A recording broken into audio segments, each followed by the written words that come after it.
Well, hey there, guys. Greetings and salutations. Welcome back to the channel for this installment of Open Mic, the show where the mic is open. The floor, as they would say, is yours. What do you guys want to talk about? That is what we are here to discuss. I'm, of course, your host, John Campea. Good to have you guys here.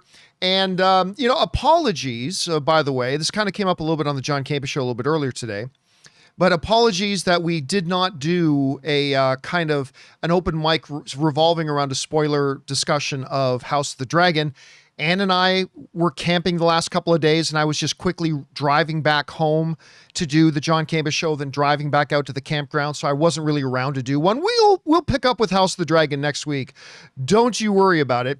But good to have all you guys here. Hello to all you guys in the live chat already. Adrian, Rafe, Jeremy, Andrew. There's already a few hundred of you guys here. And today we're going to discuss a little bit about the Acolyte episode 4. Now, and then we'll go over to your live comments and questions once I do, as we often do here. I want to talk about the Acolyte episode 4. So, to kind of recap where my feelings have been on the Acolyte so far. As you know, I was ridiculously excited for this show for years. Ever since they first announced, like the only thing at the Disney announcement thing that they did like 4 or 5 years ago that I was more excited about was Shogun, because I've been waiting for Shogun almost my whole life. But I was even more excited about the Acolyte than I was about them saying X-Men were coming, more excited than the Fantastic Four movie being announced, more excited than anything else other than Shogun. I was excited about the Acolyte. So, I did not like the trailers, so I got a little bit worried. The first 2 episodes came, and the first 2 episodes I thought were to be determined. You know what I mean? Like, I talked about it on the show that when I watched the first 2 episodes of The Acolyte, I felt like there were a number of things there that were good. A number of elements that showed promise. Lee Jung-jae's character Sol, I really like that character a lot. I think the actress playing May did a very good job. The idea of setting up a murder mystery in the world of Star Wars, intriguing. So in the first 2 episodes, there were pieces of the puzzle that were there that had promise. However, the first 2 episodes also had a number of the giant red flags that a number of the other Star Wars shows had as well, right? Kind of fumbling dialogue, runtimes that just did not work for the episodes, a universe in Star Wars that was continuously made to feel smaller and smaller and smaller and smaller, taking away any sense of scope or grandness to what should be the Star Wars universe. You know, on and on and on, just like a whole bunch of things. So after the first 2 episodes dropped on that first week, I was like, all right, we'll see where they go. There's some promising stuff. There are some red flags. Let's see what happens. Then episode 3 comes along. And I've spent a week watching people crying about episode 3, but for all the wrong reasons. Space lesbians. That's not what was wrong with episode 3. Sack up, be a man. There was nothing wrong with, number one, there was nothing wrong with there being space witches, because space witches are already a part of Star Wars canon. I mean, so there's that. I don't like the witches' dance choreography. 1 of 1, 2 of 2, whip-de-dee, whip-de-doo. I mean, yes, the ritual the witches were doing was ridiculous and stupid, but it's not like it was a good episode and then the witch's ritual ruined it. I mean, it's a side detail. That's a little side detail. You know, whatever. Indiana Jones and the Temple of Doom had Kalima, whatever, right? It is what it is. It doesn't make or break the thing. The witch's ritual was dumb, but it's not like the episode was great and then all of a sudden comes along and does it. I mean, I thought the witch's ritual was stupid. It was stupid. But that didn't make the episode good or bad. It was just a stupid detail. Whatever.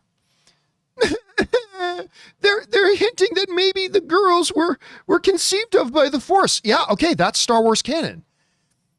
Star Wars set a precedent that the Force, it is possible, because George Lucas put this in canon, it is possible that the Force can be manipulated in such a way to cause an immaculate conception. By the way, episode 3 did not say that's how the girls were born.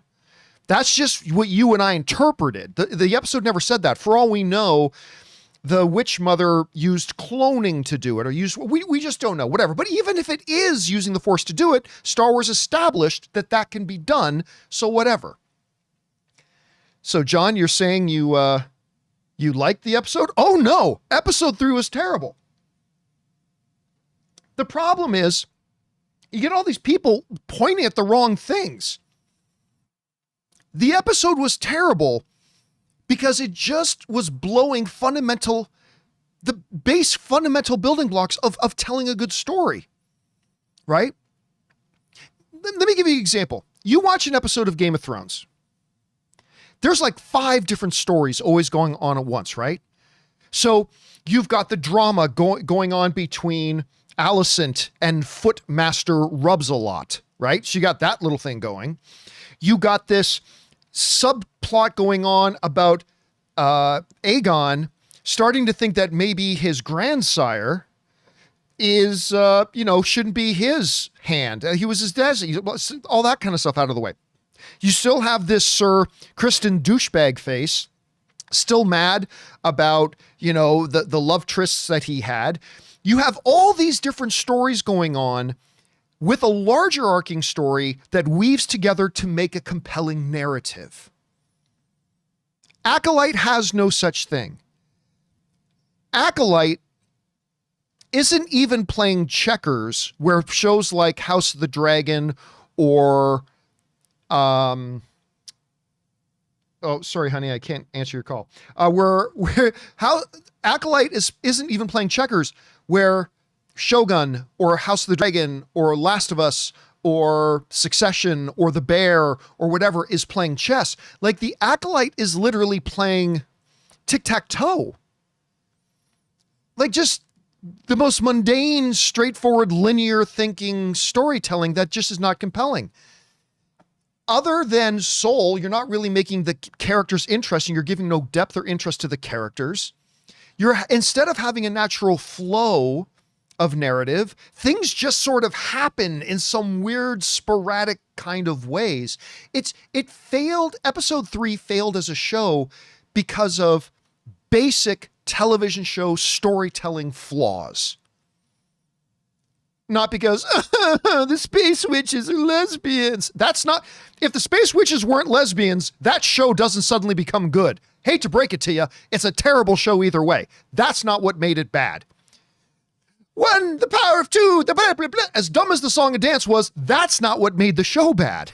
What made the show bad is just pure fundamental mistakes in basic television narrative storytelling, and they did it horribly. So, now we move on to episode 4. And I was very nervous about episode 4, but trying to hold on to some hope. It's like, okay, episodes 1 and 2 had some red flags, had some promise. Episode 3 went right into the red flags. Maybe episode 4, because you know me, I like to be positive, right? You guys know me. Some people accuse me of being too positive, but I like to be positive. So while I had a lot of worries about episode 4, I maintain some sense of hope that maybe we can go in and kind of salvage all the errors made in episode 3. All the poor storytelling decisions they made in episode 3. Nope. Now, here's my thing. My thing is this. Creative detail choices don't jar me too much. Like, okay, I didn't like the witch's ritual choreography. Okay, but that doesn't make a good episode a bad episode to me.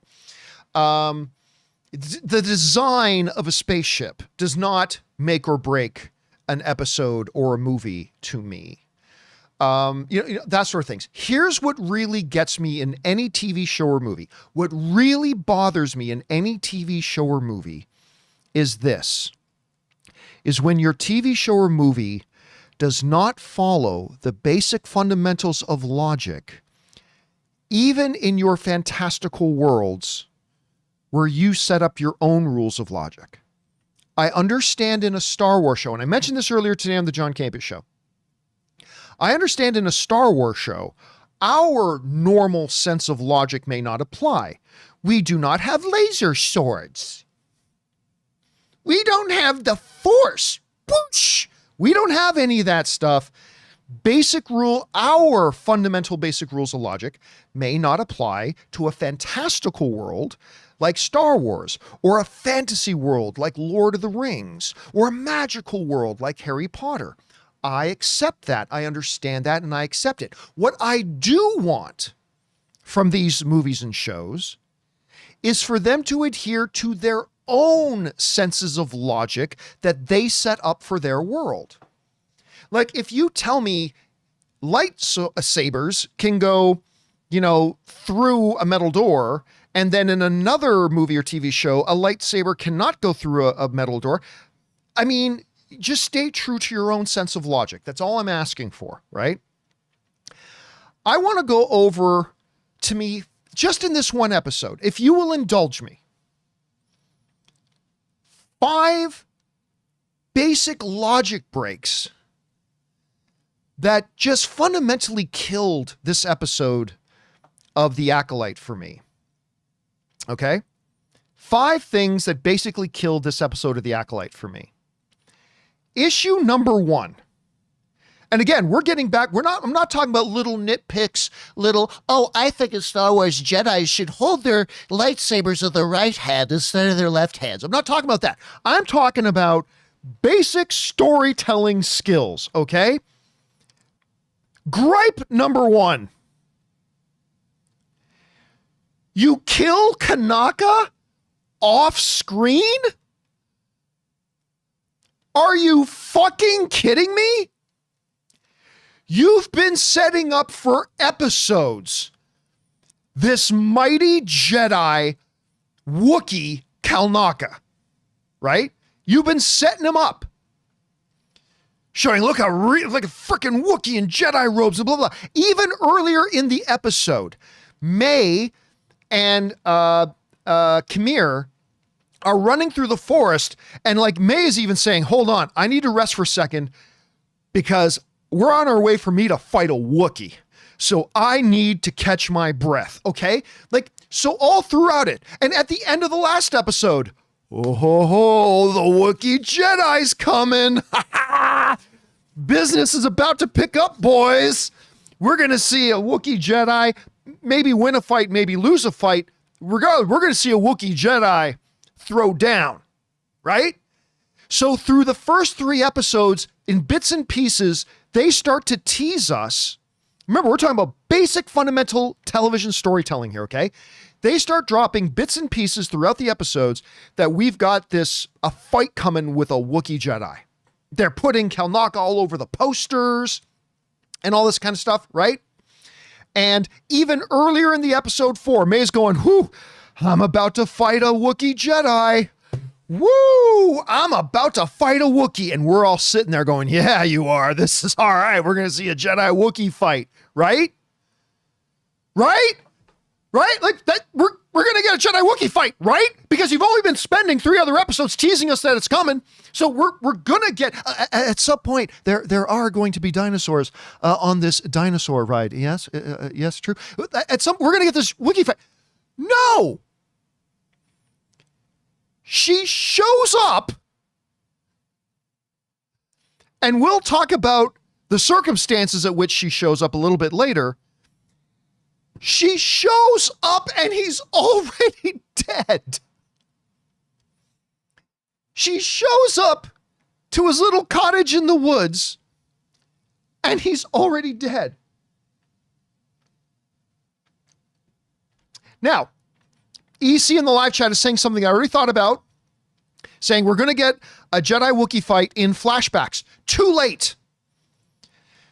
Because you delivered to the audience, including me, a moment of supreme disappointment. It don't matter if you're planning on showing that fight later on. You've been building us up and building us up that we're going to get this, and then you freaking blue-balled us by getting her to the Wookiee's house, and he's already dead. And guess what? Showing a flashback of the fight later on doesn't do anything for me. Because now I know he ends up dead already, and you've already delivered me that great moment of television watching disappointment. We've been getting hyped and hyped and hyped and hyped. And then you go, bleh. He's already dead. So you can show the fight in a flashback later. It does not take away that you've already delivered a huge moment of gaping disappointment. What were you thinking? And again, I'm not just being butthurt about, oh no, I didn't get to see the Wookiee fight. I'm talking about a television show that has been setting up and teasing and seeding along the way. We're about to see a Wookiee Jedi throw down. And then, like Lucy with Charlie Brown trying to kick the football, for any of you old enough to know what that reference means, they just took it away. It's like, this whole episode I've been sitting here watching as the Fellowship of the Lightsaber is walking through Mordor Forest and walking and walking and walking and talking and walking and walking and walking. I've been okay with that because at the end of the rainbow, we're supposed to get a Jedi Wookiee fight, and you didn't deliver. You did the antithesis of a delivery. You pulled it away. That made me feel like I just wasted my whole damn time watching this. Anyway, gripe number one about basic storytelling, narrative, foundational building blocks that they screwed up.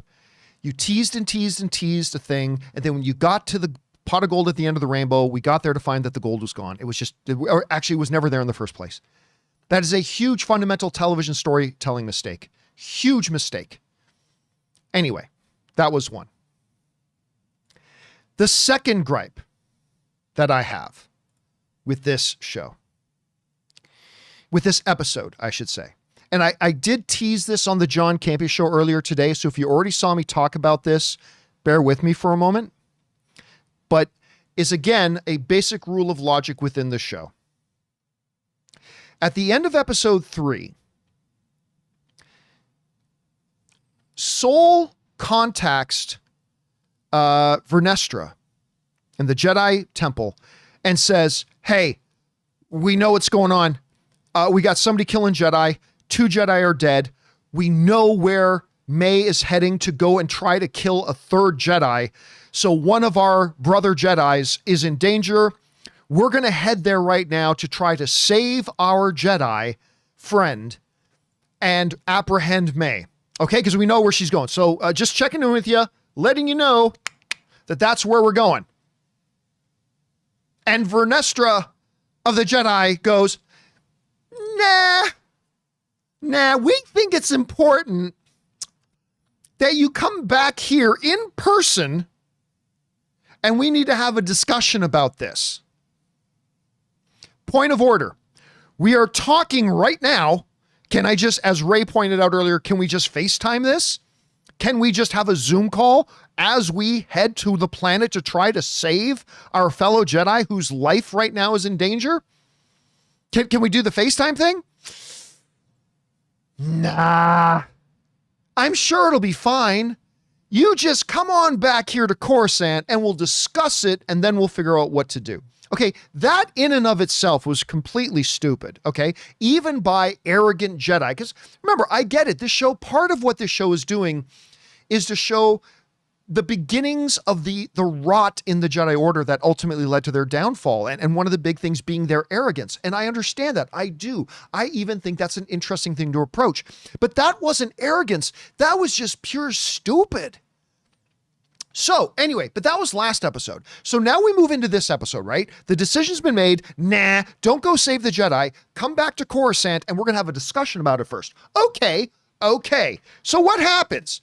May goes straight to, what was the name of the world? Kofar?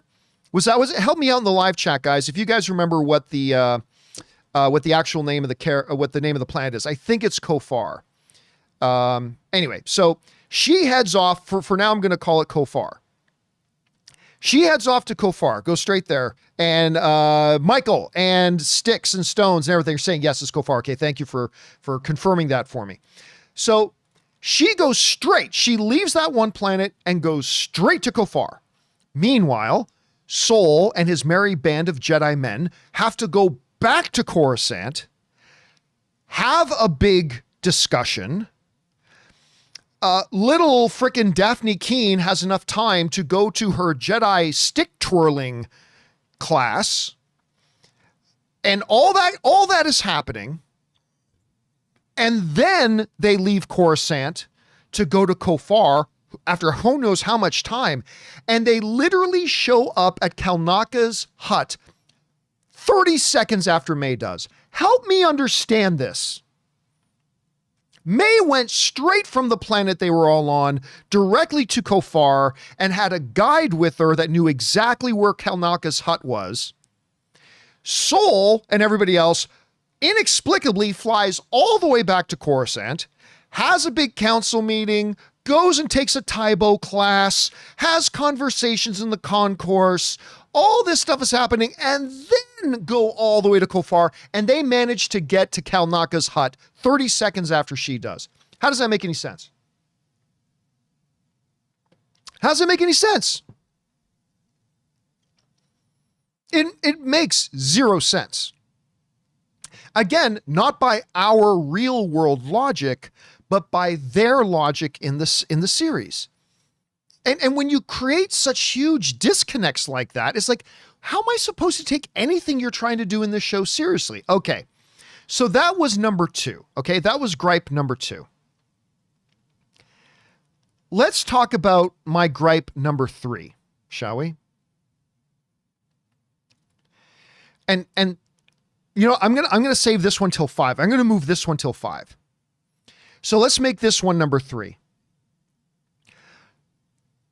You give us this big cliffhanger at the end of episode 3 of, oh boy, the Jedi Wookiee's coming. And what did we wait all week for? A 27-minute episode. A 27-minute episode of nothing but unimportant. I don't mind shows that are just talking the whole time. I don't mind that. If you have good, relevant, engaging, plot point revealing dialogue going on a whole episode, I could totally do an entire episode of nothing but Sol and Vernestra sitting in one room across the table from each other and having a 30-minute conversation. If the dialogue is riveting, if it's revealing motivations, if it's revealing, you know, key points about a story that becomes revelations to us as an audience, fine. It's that can be great. But it was a 27 minutes of walking through the forest, following Snuggles the rat boy, and kind of conversations about stuff that they've already covered in the show. That's the part. Reminds me a lot of Martin Scorsese's The Irishman. There were so many scenes in The Irishman that was just rehashing plot elements, character elements, and story elements that they had already established in other scenes. And that's where that became frustrating for me in something like The Irishman. And every time they were wasting time with the dialogue stuff, it was just, most of the time, it was just revealing stuff that we already knew. Kamir and May's conversation, that was revealing some stuff, showing some depth, some stuff, some nature of who the Sith Lord is and all that kind of stuff. That was fine. That dialogue was fine. But like all the stuff that they were talking about, whatever, it's like it was pointless drivel, either because it had no point or was trying to make a point that they had already established in some other conversation in the previous 3 episodes. And they did all that in 27 minutes. And in just 27 minutes, then you finally get to something worth watching.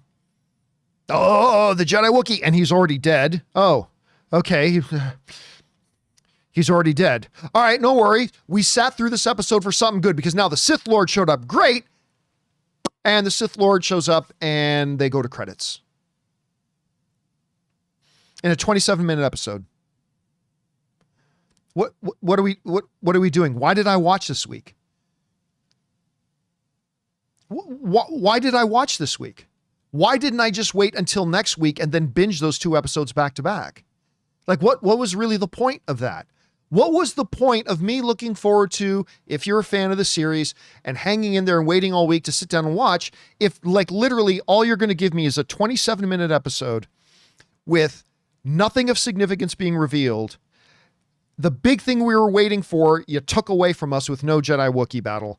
And then when you do bring in like the Sith Lord, you just say, hi guys, I'm here. See you next week. Ba, ba, ba, ba, ba. And away they go. The credits roll.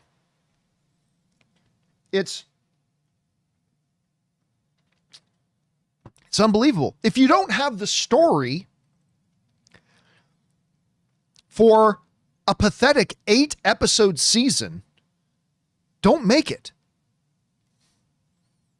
If you don't have the story for a fully fleshed out 8-episode season, do not make the show.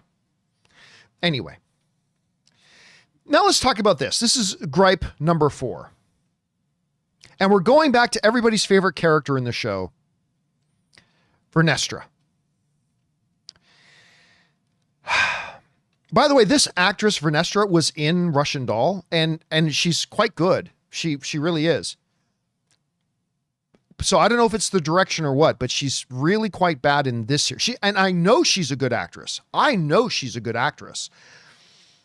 But the creative choices she and the directors are making just make this character almost unwatchable.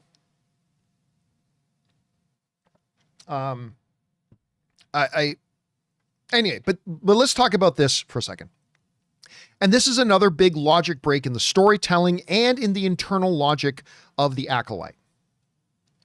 Remember how we were just talking about how in the last episode, Soul is like, hey, we know where May's going. She's going to go kill one of our fellow Jedi. We need to head there right away to intercept them. And Vernestra is like, no, that's not how we do things. We get together and we have a rap session and we talk it out and we counsel and we confer. That's how we do things, Soul. So it's like she's a real stickler for the rules, right? She's a real stickler for the rules, saying, nope, don't go save our fellow Jedi. You get back here and let's talk about it. Okay, fine. That was last episode. But then we come into episode 4 and they're like, oh my God, a killer is out there being trained by maybe a former Jedi. They don't know yet. Has already killed 2 Jedi and is on their way as we speak to kill another one. Better tell the Jedi Council, right? That would be protocol. That would be what you would do in the Jedi Order, right? Because if Qui-Gon Jinn has to go all the way to the Jedi Council just to get permission to take on some kid as a Padawan, you would think a force-wielding murderess who has just killed 2 Jedi and on her way to kill a big giant Wookiee Jedi that we'll never see die on screen, you would think that would be something. Hey, you think we ought to bring this up with the Jedi Council? You think we should maybe let them know about this? And sure enough, Vernestra, who's all about gotta follow the rules, Soul. Come on back to Coruscant so we can counsel. Gotta follow the rules. All of a sudden goes, nah, don't tell the Jedi Council. What? You're breaking your own internal logic and character building you've been doing with this character. You've been telling us in this series that this character is a no-nonsense, follow the rules kind of thing. And then out of nowhere, when people are dying And what is the most obvious thing that you should be doing? Telling the Jedi Council. She goes, nah, let's not tell the council. Because then they might tell the Senate. Yeah, the Senate should probably know someone's going around killing. Nah. I mean, listen, there's a possibility Vernestra is the Sith Lord, right?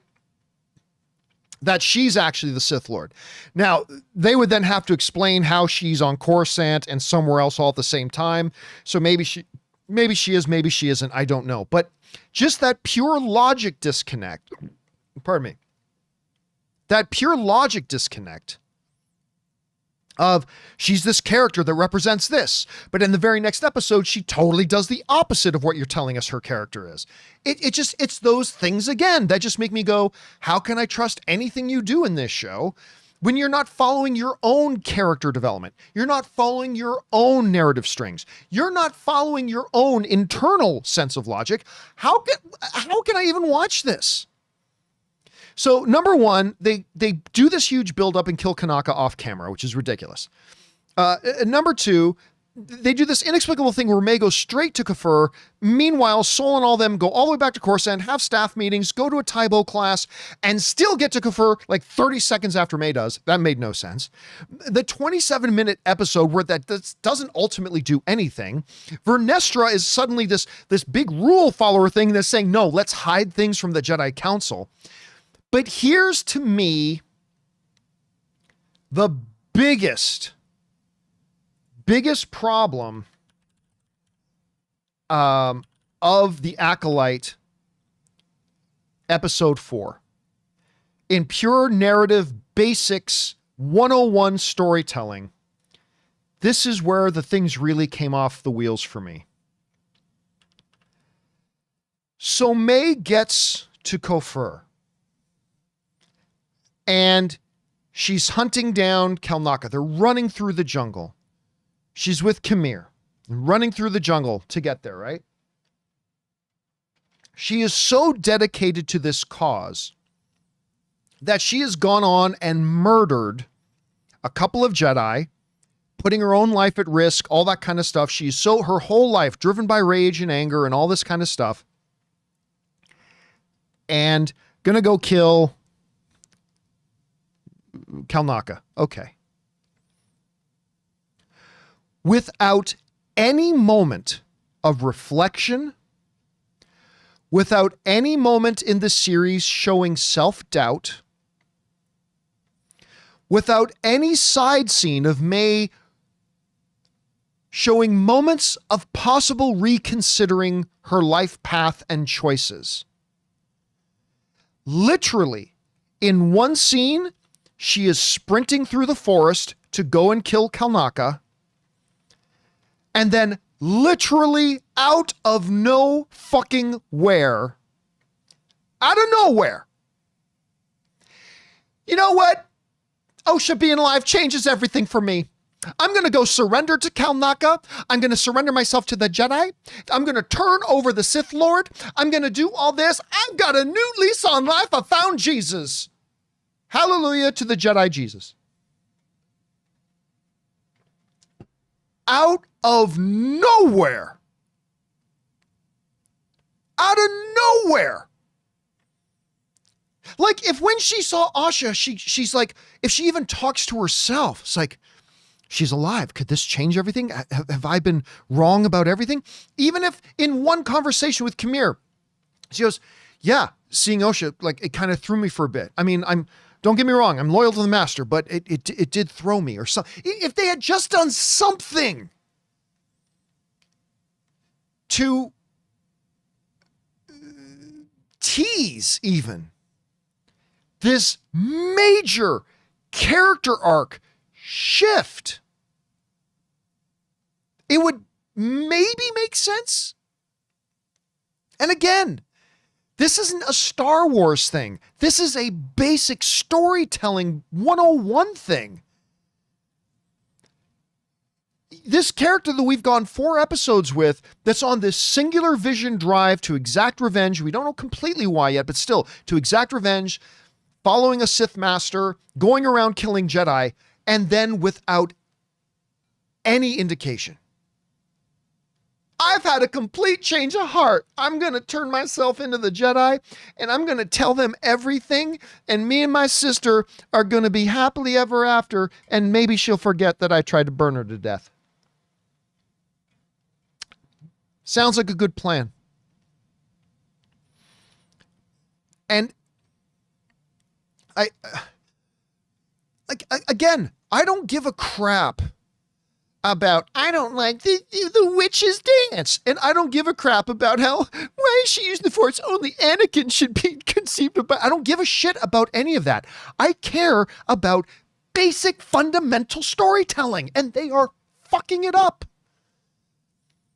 And what's really frustrating to me is that this is all coming from the same showrunner who did a fantastic show in Russian Doll.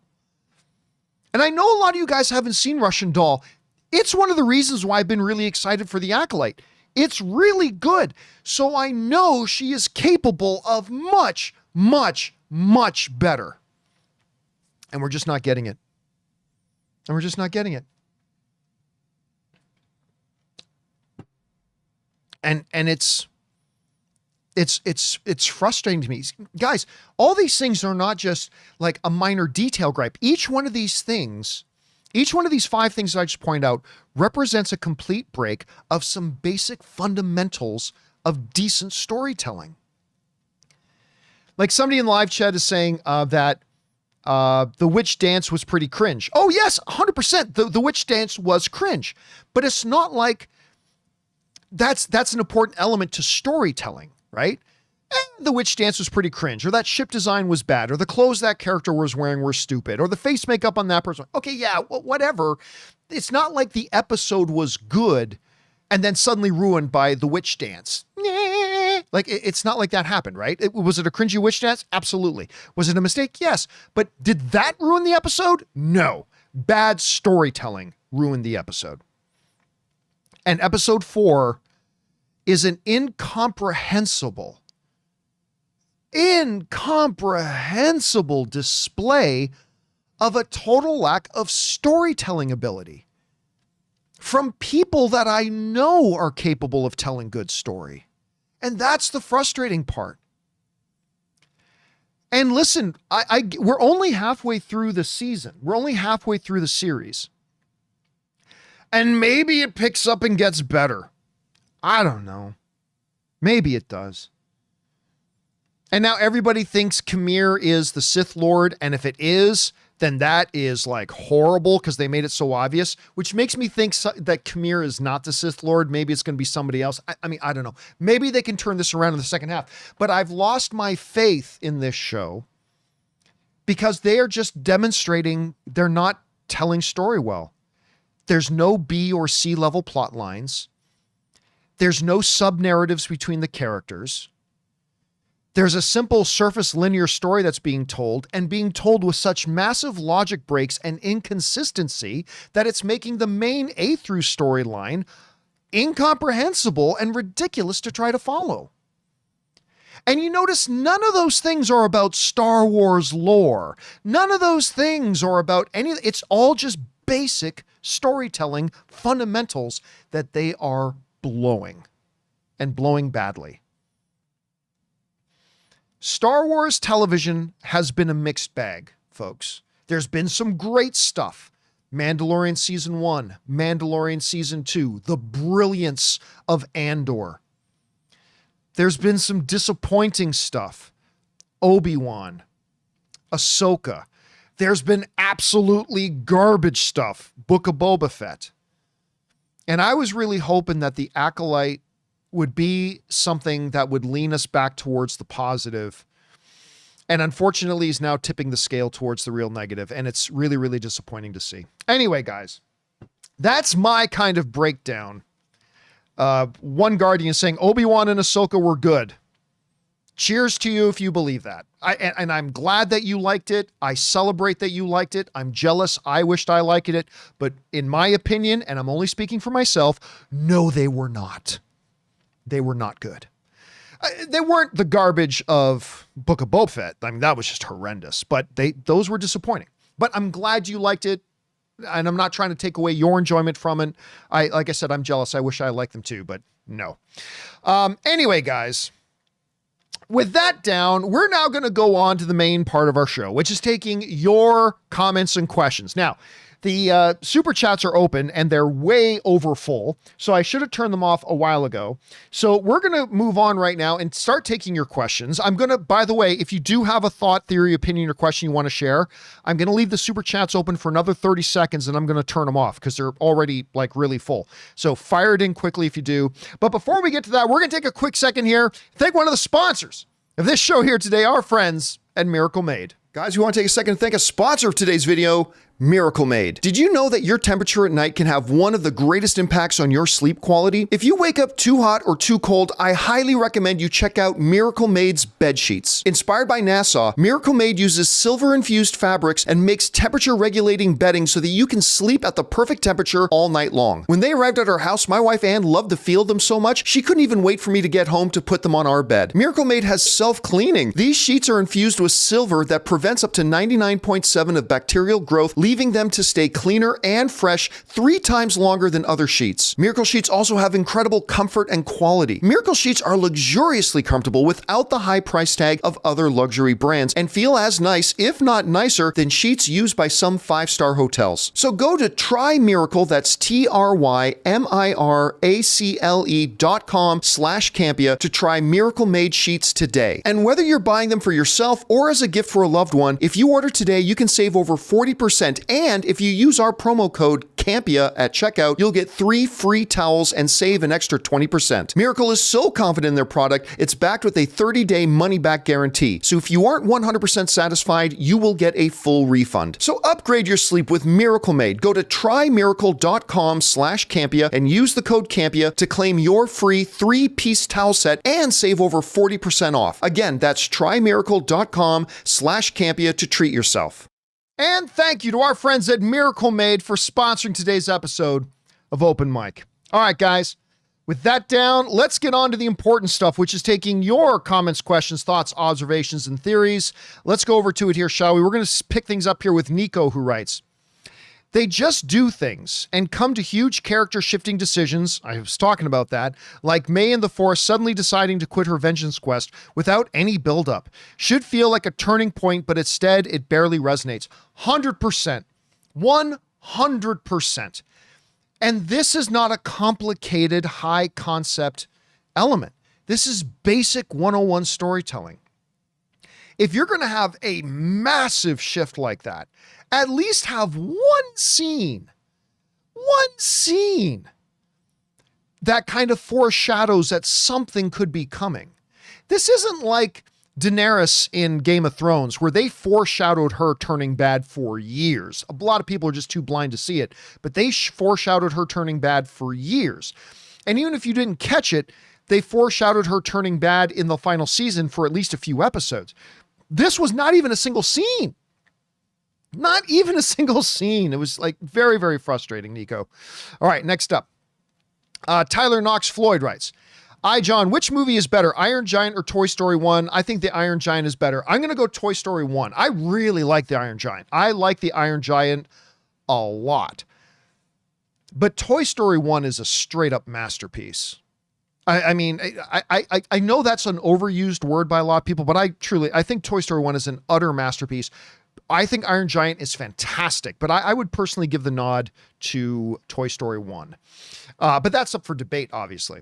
All right, Daniel Vakura writes, it's been a long time since I've been this frustrated with an episode of TV. 27 minutes with that arbitrary cut to the end it randomly. The Sith is either Khmer or Mother Corey. That's also a possibility, is one of the mothers. That's absolutely a possibility. Unless it's a swerve, I don't care. I really hope it's not Khmer, because they've made it far too obvious. So I really hope that the Khmer thing is a misdirect, because if it just ends up being Khmer, it's like, really? Like the pure obvious thing was the thing all along? Now, if it's one of the mothers, that, you know me, I like to give credit where it's due.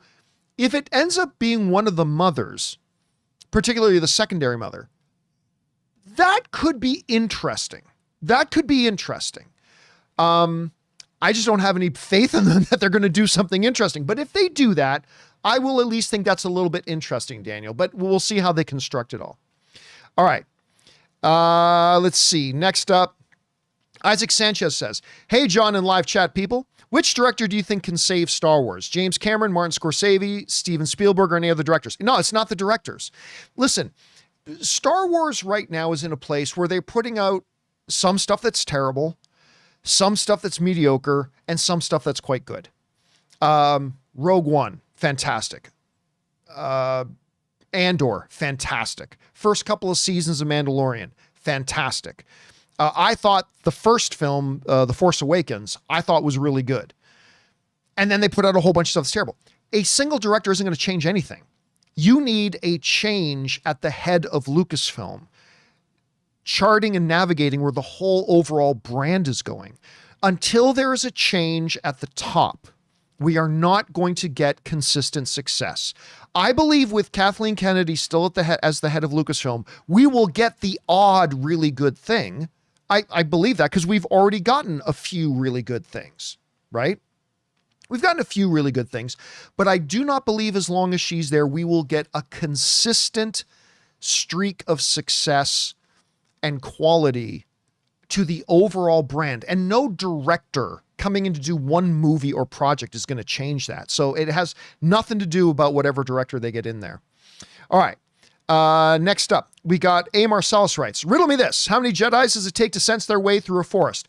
Well, I don't have a problem with that. Like with all the long laundry list of problems I had with the episode, you're talking, remember, the Jedi, the forest, life creates it, right? You're in this forest that is teeming with life. To just be able to go, like, Jedis aren't supposed to have a radar sense. There they are. Like, that's not supposed to be a Jedi thing, really. Like, even Vader on the Death Star was like just this vague, I'm sensing a presence, right? So that's not supposed to be one of the Jedi's basic superpowers. And if they're in a forest that's teeming with life everywhere, with all the problems I have, I give that one, personally, I give that one a pass. All right. Let's see. Next up, Spacey Casey 17 writes, can you provide any general info about the creative process for shows? Where in the journey do you speculate that decisions around the wonky storytelling or edits were made for the Acolyte? Thanks. There's a good documentary that you can find called Showrunners. All right. Search for a documentary called Showrunners that gives a really good insight about the process of putting a television show together. The main heart of it is usually, not all the time, but usually in the writer's room, where you have this big round table, a bunch of writers hashing through where they think the story should go. And if you watch Showrunners, I think that is kind of the blueprint of where shows come together, or ultimately, Spacey, shows fall apart. And that's probably where that is. A good question. Next up, Kyle Schneider writes, The Bear Season 3 is next Thursday, John. You know what? As bad as The Acolyte is turning out to be, we will have The Bear, The Boys Season 4, and House of the Dragon Season 2 all on at the same time. Despite my disappointment with The Acolyte so far, just knowing that makes right now a good time to be a television fan. So yes, The Bear is returning. It's so good. If you guys haven't started watching The Bear, watch The Bear. It's absolutely fantastic. All right. Next up, we've got Never Lose Your Nerd writes, Mundi isn't even supposed to be alive. There's nothing that says he shouldn't be. There's nothing that says he shouldn't be. Kai Adimundi's age is never revealed in the movies. The only place that there was ever any suggestion about his age was in a non-canon source called like Inside Star Wars Episode 1. It was a CD-ROM, basically, for those of you guys who remember CD-ROMs. And in it, it said that Kai Adimundi was 60 at the time of The Phantom Menace, but that was never, even in George Lucas's time, that was never what was called G canon, right? That was never G canon. For those of you who know what G canon is, you know what I'm talking about. So yeah, Coyote-Mundi absolutely could be alive because it was never said in the movies anywhere what his age was, and his alien species can live a lot longer. So yeah, with all the problems with this show, Coyote-Mundi being there was not one of the problems. All right. Let's see here. Never You Lose Your Nerd also says, the way it ended so abruptly really made me mad. Oh, 100%. I completely agree. It's like we sat through all 27 minutes of this thing, which was super short. You were building up towards a big Wookiee Jedi fight that never happened. And then instead you kind of give us a taste of the Sith, but as soon as he shows up, you end the episode. Why did we even watch this episode? It was very frustrating. All right, next up. Raymond Verada writes, though I'm not happy with the story, I'll finish the series. I'm Filipino and our folks taught us to finish our food. Other kids don't get Star Wars. Well, and you know what? As a Filipino, you got Manny in there playing Khmer. That's how you, by the way, is that how you say his name? Qimir? I think it's Khmer. Anyway, whatever. So I believe he's Filipino. So there you go. You got another reason to watch it. By the way, one of our viewers is writing, wait a minute, Coyote-Mundi said in the council that the Sith were extinct. Yeah. And he thinks they're extinct. In the Acolyte episode 4, nobody brings up Sith. Nobody says it's a Sith, right? So him saying in The Phantom Menace that the Sith are extinct, that's not inconsistent with what we get in the show. None of them said that it's a Sith. None of them believe it's a Sith. So he in this show believes that the Sith are extinct. So what that tells me is that throughout the rest of the series, Coyote-Mundi never finds out that there's a Sith Lord out there. At least that's my guess. We'll find out. Or maybe they'll break it. We'll know. All right. Next up. Let's see. Alex Von Gollum writes, one of two. I'm so worried about Acolyte. May's sudden decision to relent exemplifies the dubious way the mystery is unfolding. Either the resolution will be good to an inconsistent show or egregious fail. Yeah, listen. It's inconceivable. That sudden character shift with absolutely not even a moment in a scene that shows that she could be considering such a change. Literally goes from one scene, running through the forest, about to go fight a Jedi Wookiee, to, I'm going to go turn myself into this Jedi Wookiee. I'm going to turn myself into the Jedi Council. I'm going to let them know about this Sith Lord. I'm going to do, like, it literally went from one scene running through the woods saying I'm about to kill a Jedi to, nah, I think I'm just going to go turn myself into the Jedi, with nothing in between. Very frustrating. Very frustrating. All right. Let's see here. Next up, we got John, who writes, so basically, Coyote-Mundi lied to Yoda and the rest of the council in Phantom Menace when he said the Sith have been extinct for a millennia. Why would he lie to them? I don't like this retcon. It's not a retcon. They never said in episode 4. Guys, this is the part that frustrates me about us Star Wars fans sometimes. They never said in episode 4 that they were dealing with a Sith. They never said in episode 4, like, with all the problems that episode 4 has and all the horrible things the episode does, let's not create fake things. They never say anywhere in the episode that she must be being betrayed by a Sith. Oh my goodness, are you saying the Sith have returned? It appears so. Soul, go and see if you can find this Sith that we now know exists. That doesn't happen in the episode. The only theory that gets floated in that meeting is, one, she's being trained by somebody, and then somebody brings up the idea that it might be a Jedi. But that's it. In this episode, the character of Coyote-Mundi still thinks that the Sith are extinct. And in this show, in this episode, he has no reason to believe otherwise. So no, he did not lie to Yoda and the Jedi Council because he doesn't know. He still doesn't know. That entire meeting, they still didn't know. All right. Next up, we've got, where are we at? Alex Von Gollum writes, Gio, I wonder if Lucasfilm needs a Tony Gilroy to supervise the development of scripts to bring coherence. Perhaps the project heads aren't enough. The problem is Tony Gilroy is a writer and a director. He's not a corporate head guy. He's not a guy to sit on the sidelines and create overall supervision. He's the guy in the trenches doing the writing and doing the directing, right? Too many times film fans think you should just get like this absurd idea that Dave Filoni should be the head of Lucasfilm. No. Just no. He doesn't know the first thing about running an organization. He doesn't know the first thing about being the head of a huge corporate body like that. He knows nothing about being a studio executive. He's doing what he's good at doing, and he should be allowed to continue to do what he's good at doing. So I don't know. Like, maybe what Marvel used to do with Joss Whedon, where they used to bring in Joss Whedon to consult on some of the other movies. Maybe they can start doing that with Tony Gilroy, who is, of course, the guy behind Andor, which is the best thing Star Wars has done since the original trilogy. So maybe a role like that, but not like, don't take him out of the trenches to put him in some corporate office, though. Just please don't do that, because we need him where he is. All right.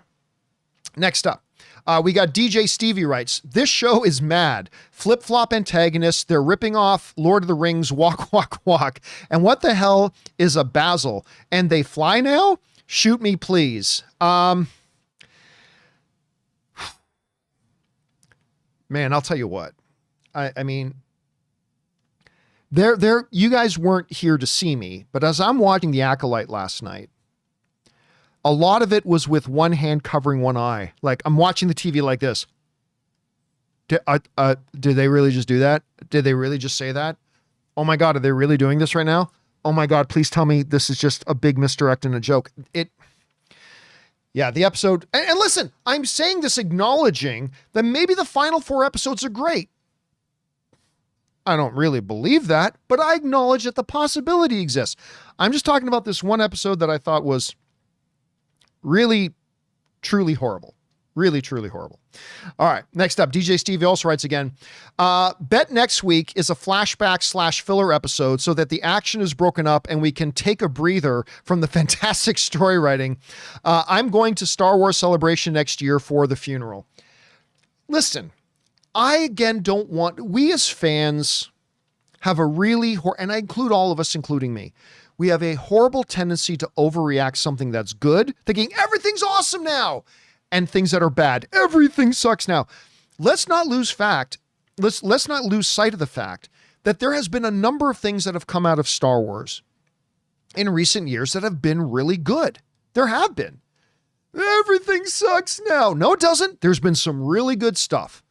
There's also been some really bad stuff. Okay, yes. But let's if you're going to go to Star Wars Celebration next year, try to go with a positive state of mind. Try to focus on the good things if you can. I guess. I hope. Anyway. All right. Thanks for that, DJ Stevie. Next up, Miguel Zayan sends in like a $28 super chat. Thank you, Miguel. And Miguel writes, hello from Toronto, my old stomping grounds. Regarding X-Men intro into the MCU, thoughts on them launching it with a lived-in world, like a lot has happened already, such as Wolverine meeting X-Men, Sentinel program, so we're kind of ahead of things we know. How they bring the X-Men into the MCU from at which stage of the X-Men do we come in has never really been the problem. The problem has been, how do we say that we have this world full of mutants that have never once been mentioned in the MCU, right? How do you bring that into the MCU while honoring the basic conceit of X-Men, which is for decades now, the world has been wrestling with how to deal with mutants. The buy page of X-Men has always been, we are fighting for a world that fears and hates us. You can't just say the X-Men just show up without throwing away all that rich history. So how are they going to do that? Is it going to be through this alternate universe that Photon ends up in at the end of the Marvels, where Beast is there on the space station, and that we're going to have a convergence of the worlds, where now all the things from the two worlds kind of become one thing? I don't know, maybe. And if they do, then they could take that approach, Miguel. They can absolutely take that approach if they do it that way. But we'll just see how they're going to kind of navigate that. It's going to be tricky, though, my friend.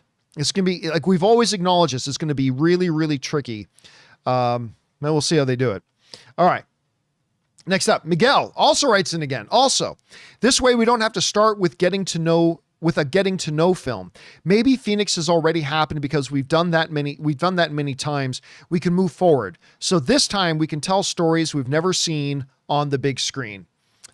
Yes and no, because here's the challenge here, Miguel, is that this is a whole new universe. And remember, the first X-Men movie with Patrick Stewart and Hugh Jackman was 25 years ago. Whew, that feels really weird saying, because I remember going to see it. But that movie was 25 years ago. And so there are going to be these stories that a lot of people have never seen. Plus, we're in an entirely new context and a way to tell certain stories from a very fresh perspective, right? So I do like the idea of starting X-Men kind of the way James Gunn is starting Superman, that, hey, Superman's already been there. We're already in a world with superheroes. We're picking up the story in this universe. I like that. And they can do that with X-Men, but it's going to come with some hitches and certain things are going to have to sacrifice from the general overall lore of the X-Men. I mean, we're going to see how, and I've got all the trust in the world in Kevin Feige, so we'll see how Feige decides to navigate that. All right. Donaldo Martinez writes, I just watched 3:10 to Yuma. Love that film for the first time. And I must say Ben Foster was the best actor in that movie over Russell Crowe and Christian Bale. That was the movie to me, honestly, that put Ben Foster on the map. Ben Foster might be the single most underrated actor in Hollywood because they threw him in this movie with, at the time, two of the top 5 biggest actors in the world, in Christian Bale and Russell Crowe. And Ben Foster steals that movie. Like, he steals the movie. As a secondary character, he upstages Christian Bale and Russell Crowe, two of my favorites. And he's one of the reasons why, and Bale and Crowe are great in the movie too, but he's one of the reasons why I love that movie so much. Guys, if you haven't seen 3:10 to Yuma, the remake, go see it. Ben Foster's absolutely fantastic in it. All right.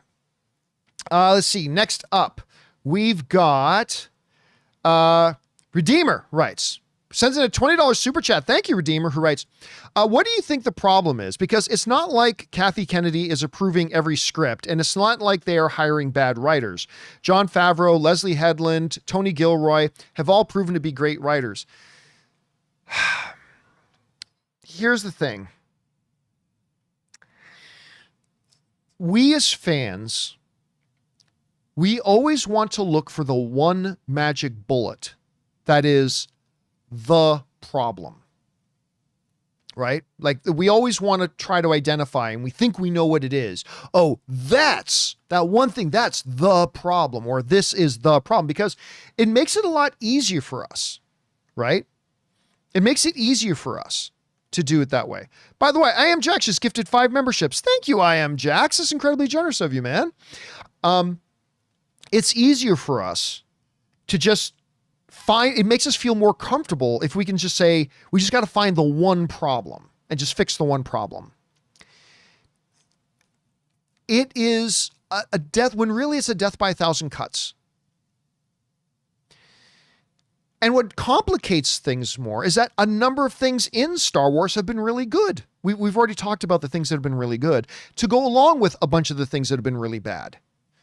And so that complicates matters. But unfortunately,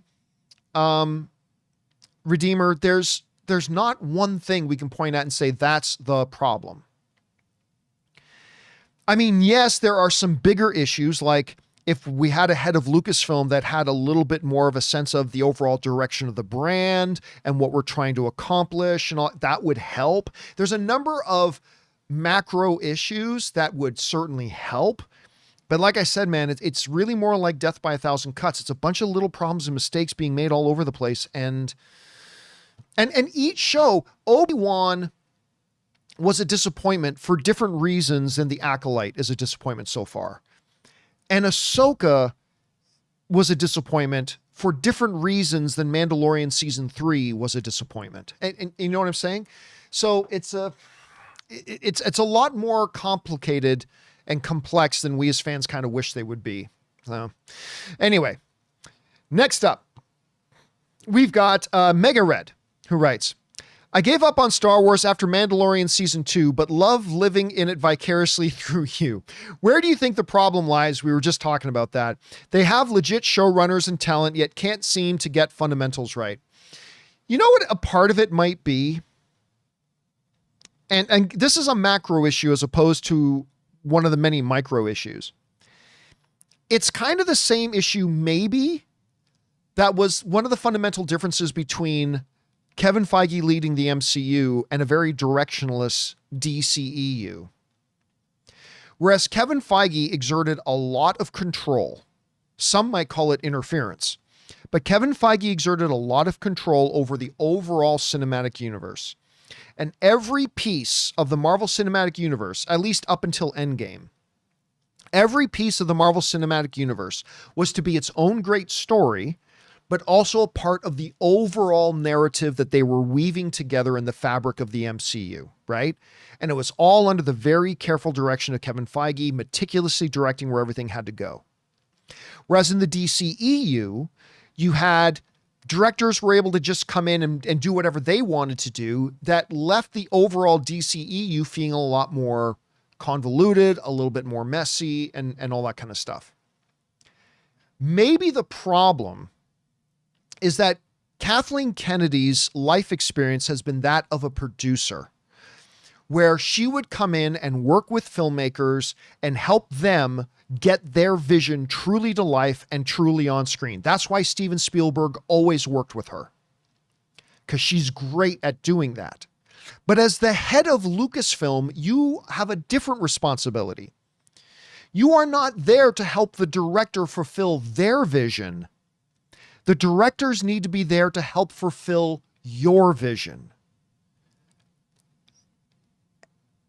And while I think she is one of the greatest producers in the history of Hollywood, she has never exhibited that she has a vision for Star Wars or that she knows how to bring about that vision if she has one.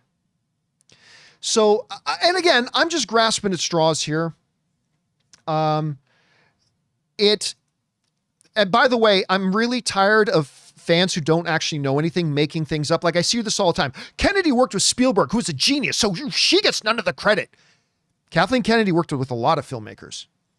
And Steven Spielberg, who is the greatest filmmaker of all time, said she is the greatest producer of all time. So it's like saying, Phil Jackson wasn't a good coach. He worked with Michael Jordan. Did Michael Jordan win any titles without Phil Jackson? Obviously, I'm not taking away from the greatness of Michael Jordan. I'm saying it's both and. Tom Brady isn't that good of a quarterback. He had Bill Belichick. Or it was Bill Belichick is the greatest coach of all time and Tom Brady happens to be the greatest quarterback of all time and they run so many rings.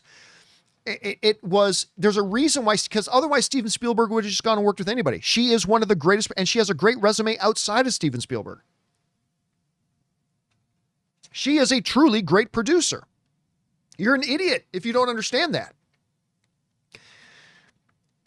But being a good producer is a very different job from being a good studio head.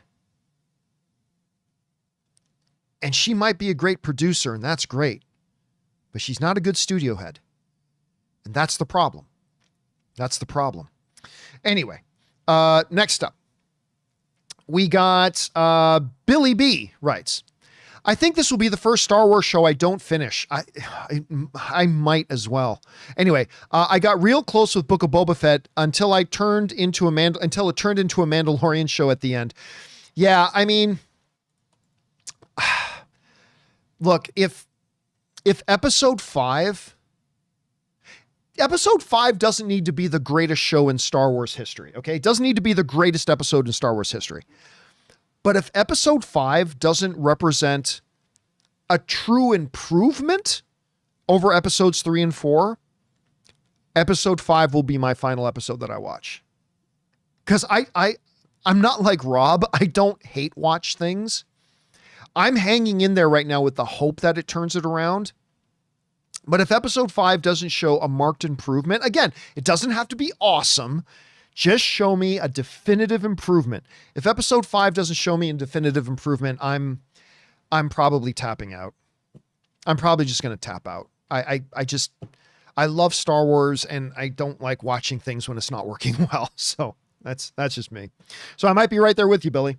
Next up, Tyler Pfeiffer writes, I haven't liked the show, but was surprised how much I haven't liked the show, but I was actually surprised how much I liked this one. The shot of the Sith floating down behind Osha gave me chills. All right. You know what?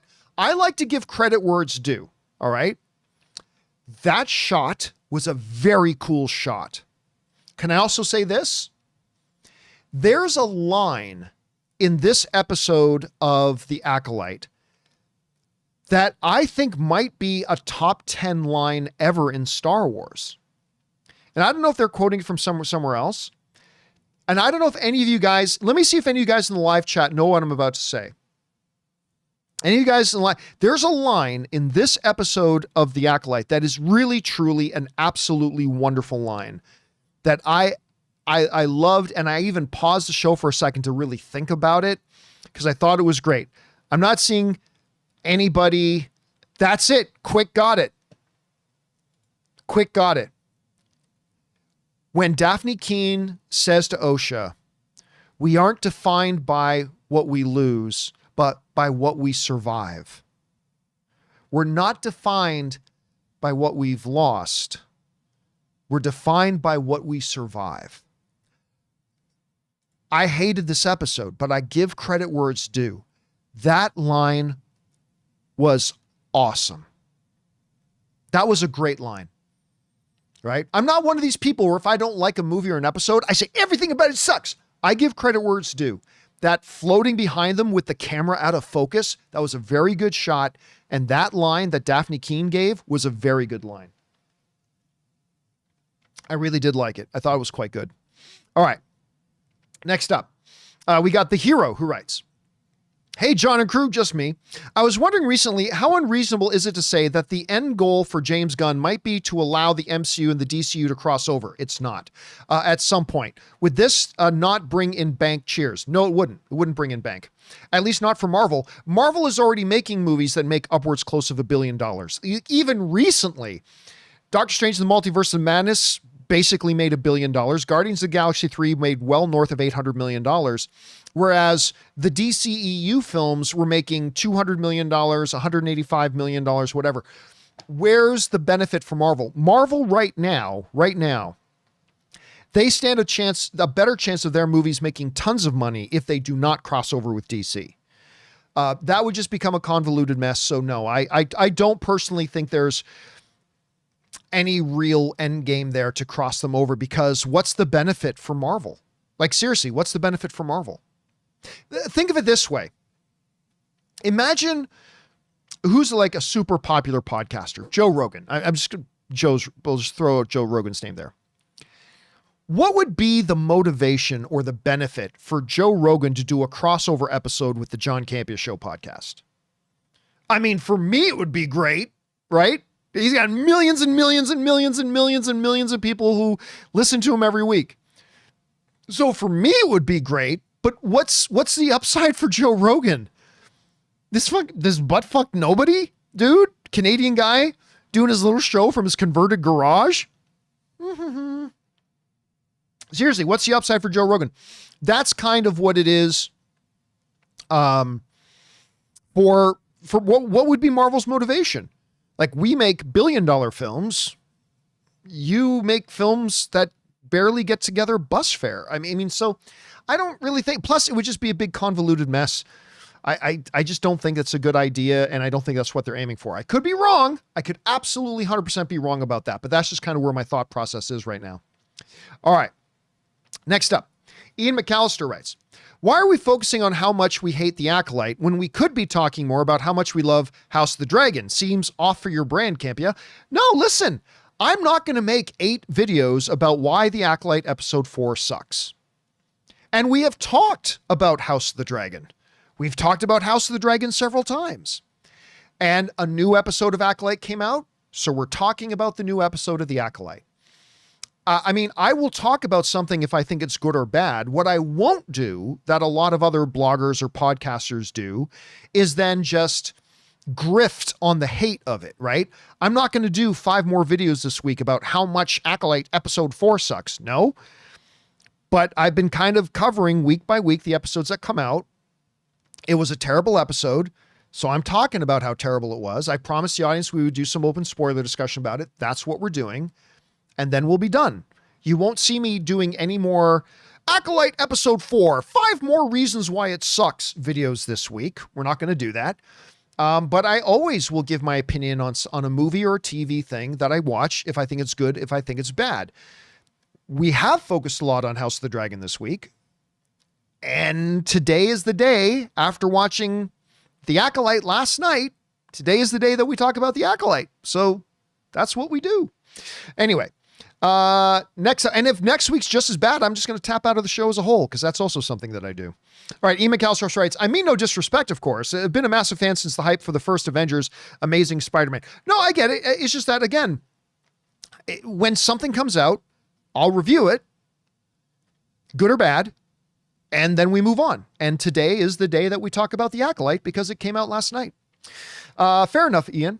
Next up, Daniel Vakura writes, where are we? I was excited when the show was announced, me too, with seeing a show from the Sith's perspective, like reading the Darth Bane and Darth Plagueis books. Instead, the Jedi are dumb, and I don't care who the Sith is. Yeah, I mean, like, the only one who's acting really Jedi-like is Master Soul, which is why I think Lee Jung-jae is the shining element of this series, right? Like, if I had to pick one or two bright spots, Lee Jung-jae is definitely the bright spot, right? His is the classic kind of Jedi character that I really like. It feels very comfortable. I love that character. And unfortunately, he's just surrounded by a lot of other stuff. And you're right. They have done a terrible job. And I'm glad you brought this up because I failed to bring this up, Daniel. They have done a terrible job getting me interested in who the Sith actually is. At this point, I don't care. You know why I don't care? Because you haven't done anything in the show to make me care. You had them stand on a rock in a distance and then for no reason whatsoever turn on their red lightsaber when they're standing on the beach. Remember that? I think it was at the end of episode 2. I think that's where it was. Anyway, there was that. And then just kind of shows at the end. This show, we're halfway through the season. They have done nothing to make me care about who the Sith is. That's a problem. That's another basic fundamental 101 storytelling thing. They haven't done anything to make us care who this character is. Anyway, a really good point, Daniel. I'm glad you brought that up. Next up, Ray from State Farm writes, I'm tapping out of this series. I don't blame you. The writing of this show just pisses me off. Call me an elitist, but I enjoy good written stories that make sense. And really, it's the fundamental story writing that they've botched on this.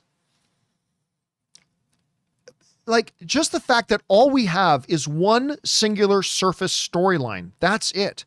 Every great show has multiple layers of B, C, and D narratives that are going on that enrich the overall narrative and give us some depth and complexity to it. None of that is present in this show at all. And they keep breaking their own logic. It makes no sense to me. And I might be right there with you, Raph, next week. We'll see how next week's episode is, but if it's not a significant improvement, I'm going to be tapping out too. All right, Felix G writes, this episode was the equivalent of calling up a meeting that should have been an email. What a waste of time where nothing happened. Seriously, the episode could have started with the last 5 minutes. Thanks, Gio. Other than the last 5 minutes,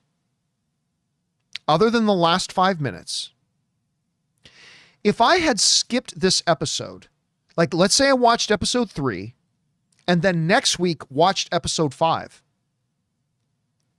would I actually be lost? Is there anything important that I would have missed?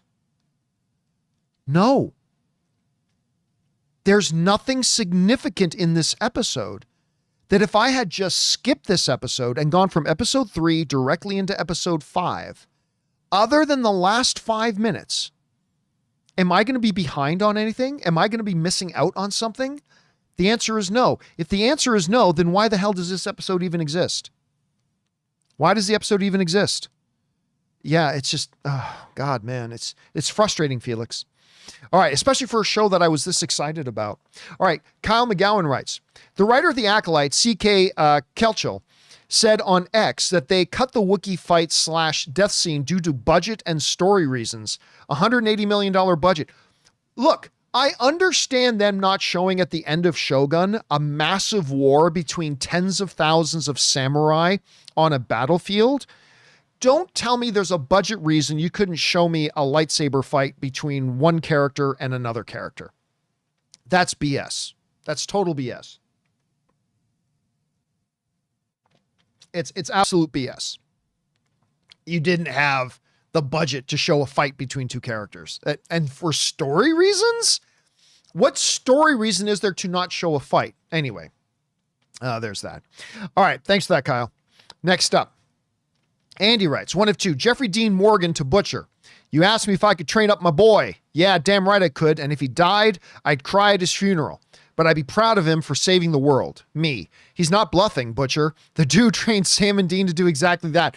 Again, Jeffrey Dean Morgan showing up in The Boys is so... I love Jeffrey Dean Morgan, mainly because he's John Winchester in Supernatural, but I like him in everything he's been in. He was a great Negan. He was great comedian. He was great everything. I love Jeffrey Dean Morgan.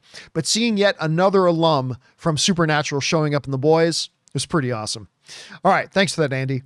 Next up, Talmanes writes, these last 2 episodes have been brutal with pacing issues for me, massive pacing issues.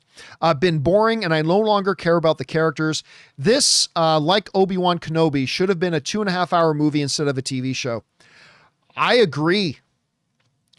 I fundamentally agree with you on this.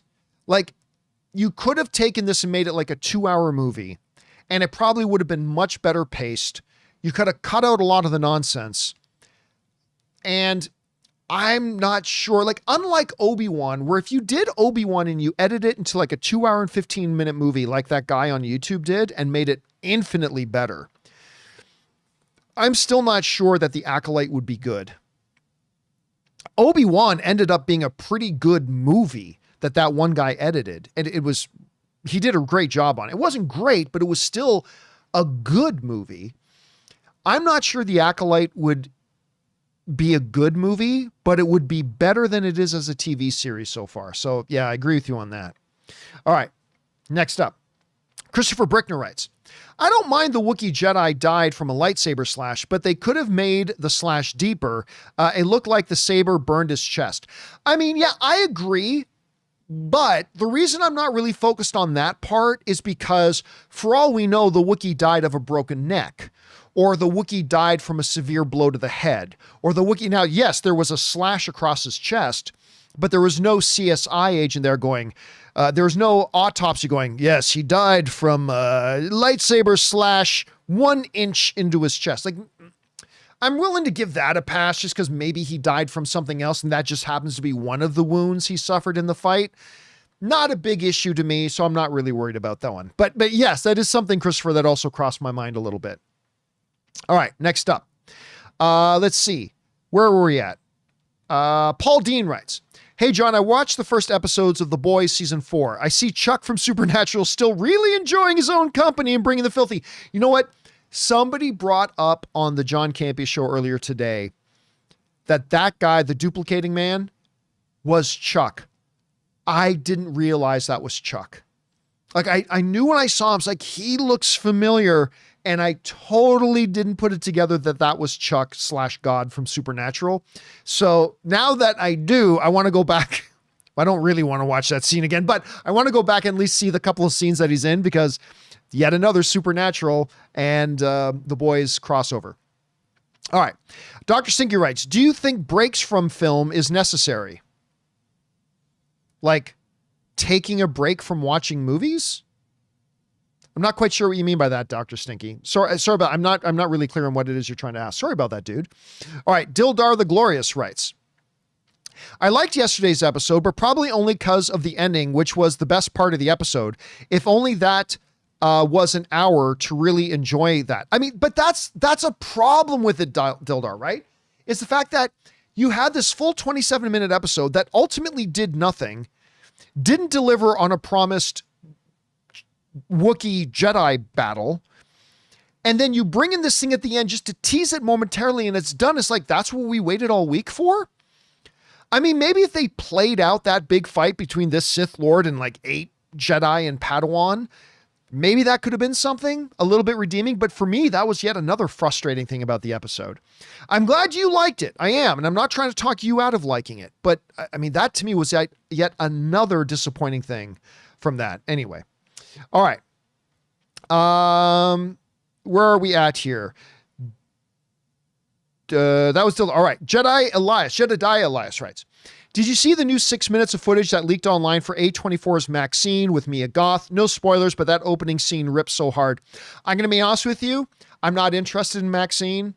What was the name of the first movie? X or something like that. I tapped out of X. I didn't think X was very good, even though I love filthy in movies and there's a lot of filthy in it.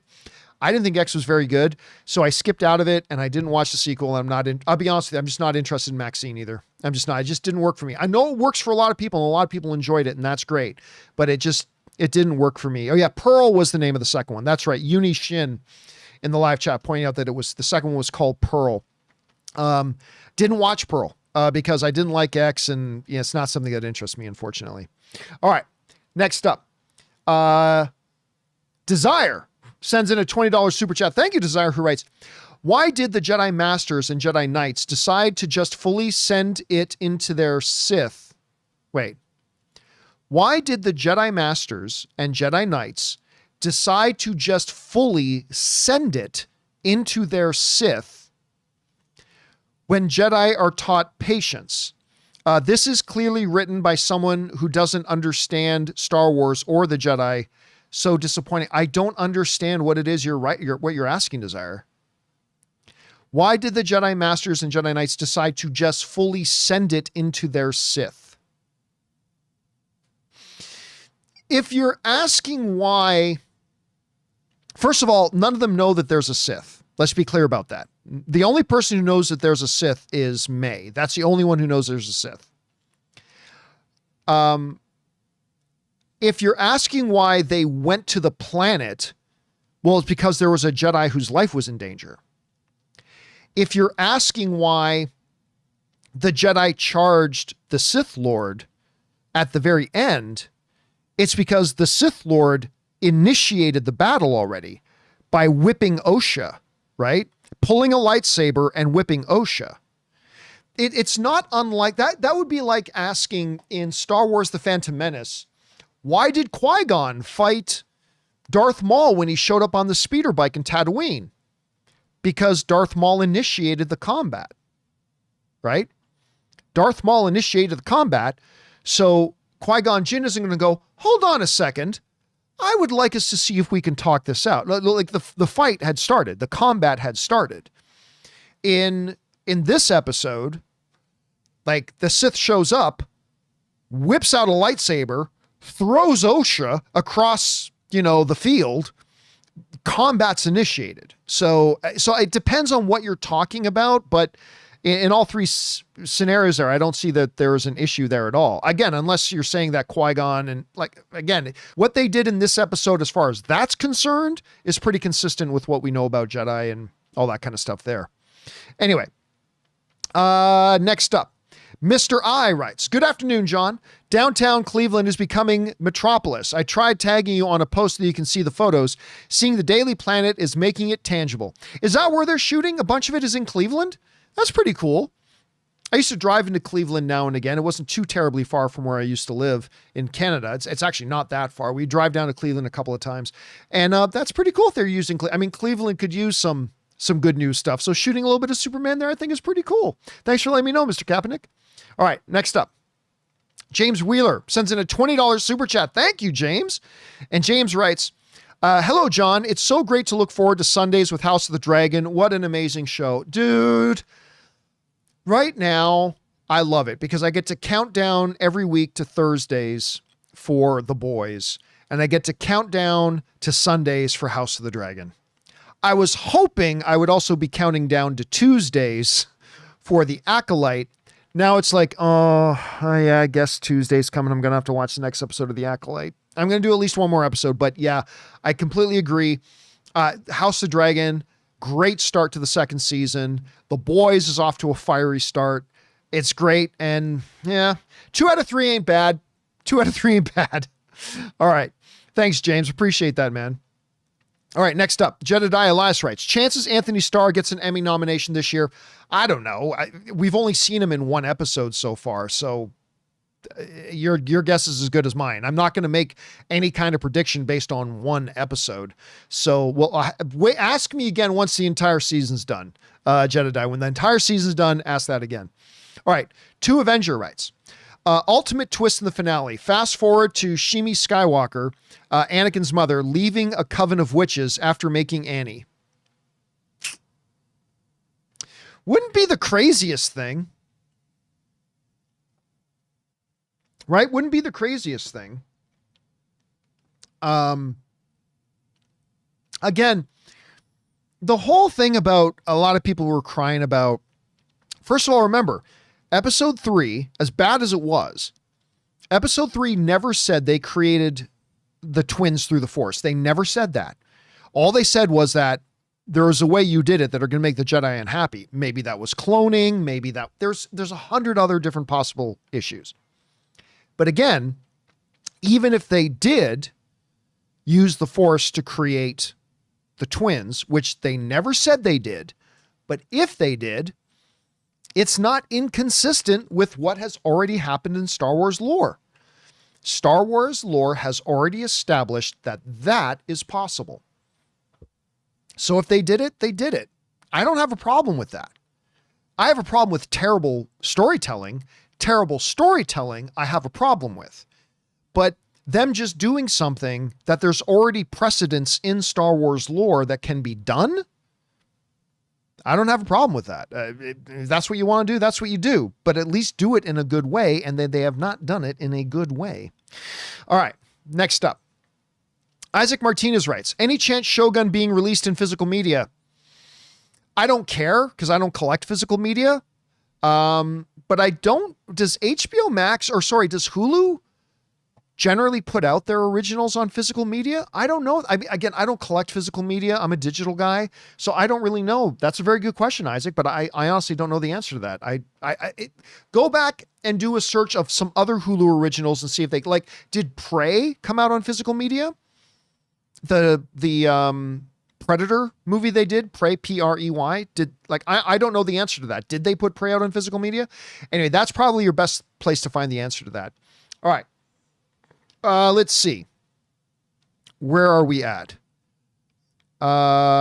David writes, I made an error. I watched House of the Dragon, then The Acolyte. Love the actors, love the time period and the premise, but my God, the writing and the quick edits are jarringly bad. I'm hoping foolishly for a rally. I mean, I'm with you. Look, I'm just trying to be optimistic. I'm trying to be optimistic that the final 4 episodes are going to have an upswing in quality, but I'm going to give it 1 more episode.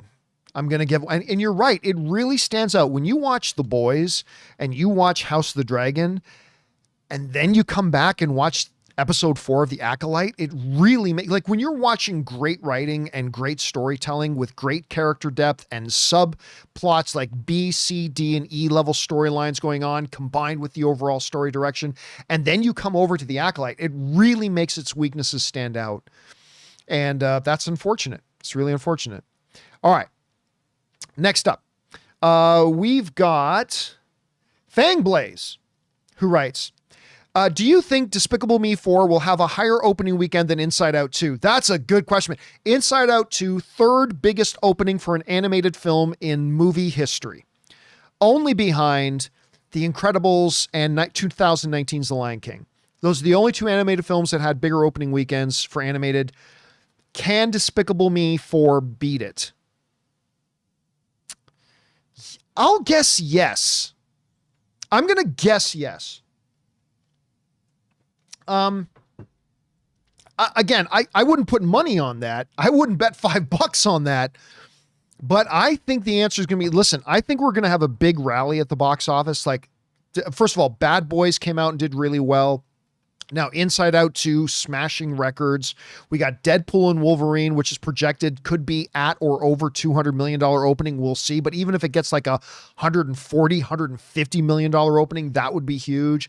Then we got Joker. We got Despicable Me 4. We got Moana 2. I think the second half of 2024 is going to have a big rally at the box office. But will it be bigger than Inside Out 2? I'm going to guess yes, but I wouldn't bet any money on it. All right.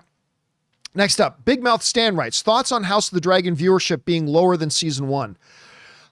I didn't see it. Like, if you're just talking about the debut, listen, we'll see how the season goes. Because remember, I think there's still a lot of people that didn't realize House of the Dragon season 2 is back. And with season 1, it was the first return to the world of Game of Thrones, right? That was a big thing. So I wouldn't be overly excited if the numbers were really big. I'm not going to be terribly worried about it if the numbers are smaller. We're literally talking about the debut episode of the season. Let's wait till 5 or 6 episodes in to see what those numbers are, because right now the numbers don't really mean anything. All right, next up. A. Marcellus writes, Vernestra running her own mini council and not telling the High Council what is going on is stupid as hell. It's absolutely asinine. Like, if you set up Vernestra in the earlier episodes that she's a maverick, she kind of operates outside the rules, and then she did that, it would still be stupid, but not as stupid. But instead, what they did in the early episodes was setting her up like a stickler for the rules. No, Soul, you can't go and save our fellow Jedi. We have a way of doing things. We confer and we counsel together. So you got to come back to Coruscant right now so we confer and have, a strategy meeting about this. Like, they set her up in it as being a stickler for the rules. And then all of a sudden, in this episode, she goes like, somebody going around killing Jedi. Nah, let's not tell the Jedi Council. Like, it was totally ridiculous. Absolutely ridiculous. All right. Next up, we got the Wookiee who writes, other than Kathleen Kennedy stepping down, what's one fundamental thing they could change to fix Star Wars? There is no magic. That's the thing, Wookiee. There is no magic bullet. It's a systemic strategy thing that they got to fix. And that starts with the top. You have to get in a new head of Lucasfilm because Kathleen Kennedy has shown this is not a job she can do well. She's great at a lot of things. This isn't one of them. So you need to get a new head in there. And until you do, to cause a systemic change of everything that comes down from the top, nothing's going to work. Well, get Steven Spielberg to direct a movie. Well, that might give you one good movie, but it ain't going to fix Star Wars. Get John Favreau to, okay, that might give you one or two good things. But John Favreau also did, I love John Favreau. I don't want to speak ill of John Favreau. I love him. But there is no one magic bullet. There's just not. It's got to start at the top with someone at the top having a firmer grip of control over everything, having a great set of executives working around them, having a clear vision for where they want the brand as a whole to go, and then bringing the right people in, which is something Kathleen Kennedy's been very bad at, bringing the right people in to execute that vision. None of that is a part of Lucasfilm right now. None of it is a part of Lucasfilm right now. And all these losers out there crying, oh, it's girls, and oh, these are black. None of that is the problem. That's not the problem. Because I got news for you.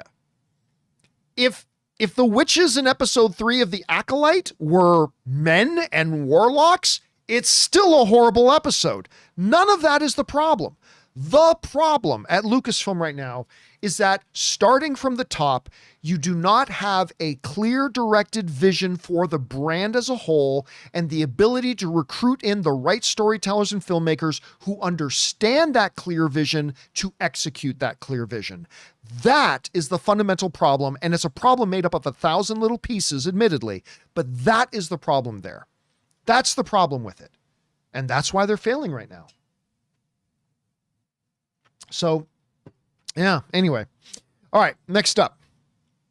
Fangblaze writes, One thing that'll always make a movie stand out for me is when they have a great end credits song. That can be really good. Abigail had, and Bad Boys 4 are my examples of 2024. You know what my favorite example of that is? I don't know. Anybody in the live chat want to take a guess what I'm about to say? Like that a song at the end of the movie just brought it all home. Anybody? And you know, the one at the end of Maverick wasn't bad either. That Lady Gaga song. I'm gonna fly in my plane, gonna fly up into the clouds. I don't know what the actual name of the song, but it's really good. Grand H sang Ashes. No, not Ashes, but that's a good one. Venom was a good one too. The ending of Venom. Good Will Hunting was a good. Nope. The one I'm gonna say is nobody got it. Annie Lennox. Oh, DJ Stevie just said, put it in as I was saying. Annie Lennox at the end of Lord of the Rings, Return of the King, singing Into the West. I'm not kidding you guys. To this day, whenever I hear that song, I get emotionally moved. On the horizon, why do the white gulls call? It's that song playing at the end of Return of the King. It just like brings all the years we spent watching that trilogy, and it brought it all together with that one perfect song. Into the West. That's the one for me, Fangblaze, that really does that for me. All right. Next up, we have Snake, who writes, I am puzzled how 83% of the critics like this show. I'll tell you how, and I'll tell you why. Because remember, a lot of those critics only saw the first 2 episodes. And like I myself was on the fence about the first 2 episodes. Right? I was on the fence. Like, there's a number of things that look like have real promise and real potential, and a lot of things that were a lot of red flags in those first 2 episodes. And so I think for a lot of those critics who saw the first 2 episodes, they probably leaned more, they were probably taken more by the things that showed really great promise. Again, the fight scenes were great in those first 2 episodes. Wonderful fight scenes. Right? I love them. It's great seeing the Jedi throw down without having to use their lightsabers. I love that. I thought that part was great. So again, a lot of those critics who were able to put out their reviews did so based on the first 2 episodes. And again, I get it because I was kind of on the fence. I could have gone either way. It's like, yeah, a lot of red flags, but certain things were good. We'll see where it goes. So I could see where some of them felt that way. All right, next up. Jonathan Rodriguez writes, Kofar more like Kofarts, haha, knee slap, I'll see myself. That sounds like something Ray would say, Jonathan, and I don't mean that in a good way. It sounds like something totally Ray would say. Let's see. Next up. Felix G writes, agree about Jedi Wookiee killed off screen. Imagine your wife teasing sex for 3 weeks, only for you to learn she did it with someone else while you were out. I don't think that's really... I wouldn't say that's the best analogy comparing it. I would more say this. Imagine my wife saying to me when I was out at a meeting, hey baby, I went out to the store and bought some amazing ice cream. I'm a big ice cream guy, in case you couldn't tell. Got some amazing ice cream. Saw this incredible ice cream. Oh, and then all my drive home, she's texting me every once in a while. Oh, like a picture of the ice cream. And then, oh, this is the most delicious ice cream. And then like another picture with ice cream on the spoon saying, look what I got waiting for you at home, and rushing home only to find out when I get there that she'd eaten all the ice cream and now it's gone. And that thing I was so excited about was done off camera. The ice cream was eaten without me. That's really more the applicable illustration. All right, guys, listen, we still have a bunch more questions to get through, but before we do, we're going to take just a quick moment here and thank another sponsor of today's episode of Open Mic, our friends at Liquid IV. Guys, we want to thank the sponsor of today's video, Liquid IV. You know, it seems like summer's just designed to make us thirsty, whether it's camping, hiking, playing sports, and staying hydrated is the key to making the most of every moment. Because summer requires extraordinary hydration that's built for everyday dehydrating moments. Liquid IV hydrates me with benefits like electrolytes, essential vitamins, and clinically tested nutrients. With 3 times the electrolytes of the leading sports drink plus 8 vitamins and nutrients in a single stick, it's clearly why Liquid IV is the #1 powdered hydration brand in America. It has 3 times the electrolytes of the leading sports drink. Just tear, pour, and live more. Just 1 stick plus 16 ounces of water hydrates better than water alone. With 8 vitamins and nutrients, non-GMO and free from gluten, dairy, and soy. There's no artificial colors or sweeteners, and it's got 4 delicious sugar-free flavors: white peach, green grape, raspberry melon, and lemon lime. So turn your ordinary water into extraordinary hydration with Liquid IV. Get 20% off your first order of Liquid IV when you go to liquidiv.com and use the code Campea at checkout. That's 20% off your first order when you shop Better Hydration today using promo code Campea at liquidiv.com. And thank you to our friends at Liquid IV for sponsoring the John Campea Show YouTube channel. All right, guys, let's get back to your questions here now, shall we? We're going to pick things up with, we left off with Felix G, so we will pick up with My Comic Planet. Good to see you, man. Who writes, "Hey, John, do you plan on attending San Diego Comic-Con this year? I haven't seen much buzz around it. I'm on the fence about attending." I'll be honest with you. I was not going to go this year. I vastly prefer CinemaCon over Comic-Con, to be honest with you. But I was just talking to a friend of mine that I haven't had a chance to see in a while, who is a director, and they're going to Comic-Con to present, and I'm not sure it's public knowledge that they're doing this, so I'm not going to say which director it is and what movie they're going to promote there. But I was literally, hold on a second. I'm just going to open my thing here. Where did he go? Okay. Yeah. Going to be at Comic-Con with so-and-so, and we're going to present the cast. So I got a friend of mine who's going to be there at Comic-Con to show off, talk about their new movie, and announce their cast and everything. So I think I'm going to go for at least a day. I'm going to go to that, and yeah, so there we go. Andrew is saying John should host a panel at San Diego Comic-Con. I did that for years. I did panel stuff at years, and they still write me every year to see if I want to do another panel, but I got really nothing to talk about at Comic-Con. So I did the whole Masters of the Web thing for a number of years, and yeah, there's not really any more point in doing it. So there's that. All right, next up.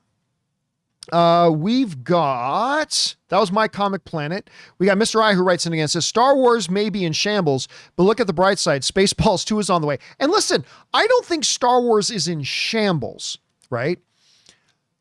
Because they're in the midst of all the crap stuff we've been getting. There have been a few examples of some good things. Again, Mandalorian Season 1, Mandalorian Season 2, Rogue One, Andor. There have been some really good things. But it is nowhere near, while I won't say that Star Wars overall is in shambles, it is nowhere near living up to its potential. Nowhere near living up to its potential. And I honestly, I've been saying this for years. I don't think it ever will, as long as Kathleen Kennedy is still running it.